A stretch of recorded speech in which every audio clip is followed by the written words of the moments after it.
for site preparation and foundation work.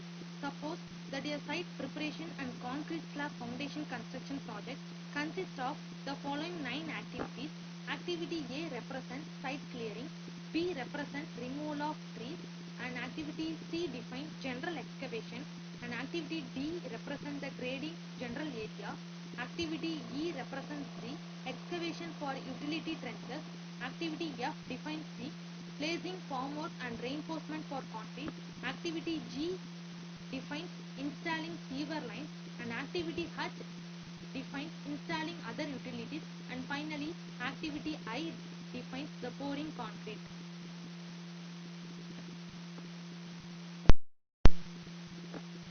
The above mentioned 9 activities has been represented in two forms. One is activity on branch, another one is activity on node. In activity on branch method, each activity has been mentioned in the arrow mark.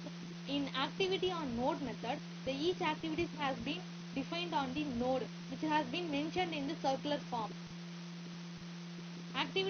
In activity on branch method, activity A and B do not have preceding activities since they depend on none of the other activities. We assume that activity C and D are preceded by the activity A. It might also be the case that planner wished to delay any excavation until trees were removed, so that the activity B, tree removal, would be the precedent activity to C, general excavation, and the activity D, general grading.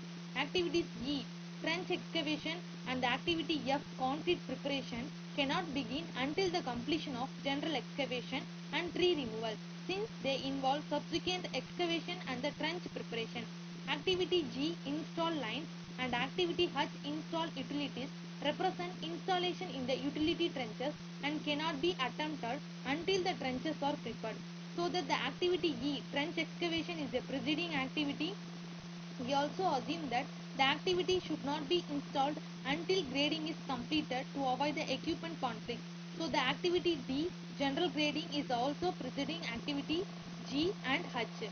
Finally, activity I, pouring concrete, cannot begin until the sewer line is installed and the formwork and reinforcement are ready. So activities F and G are preceding. Other utilities may be routed over the slab foundation. So activity H, install utilities, is not necessarily a preceding activity for activity I. The result of our planning or the immediate precedence are shown in the activity on branch and activity on node. Estimating activity duration. In most scheduling procedures, each work activity has associated with time duration. These durations are used extensively in preparing a schedule. All formal scheduling procedures rely upon estimates of the duration of various project activities as well as definitions of the precedence relationship among tasks. The variability of an activity's duration may also be considered. Estimating number of work periods needed to be complete each activity with estimated resources.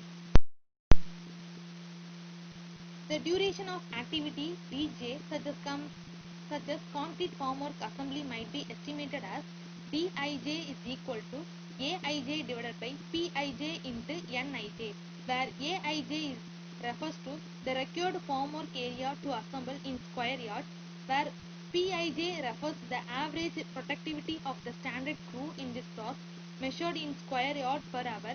Nij refers the number of crews assigned to the task.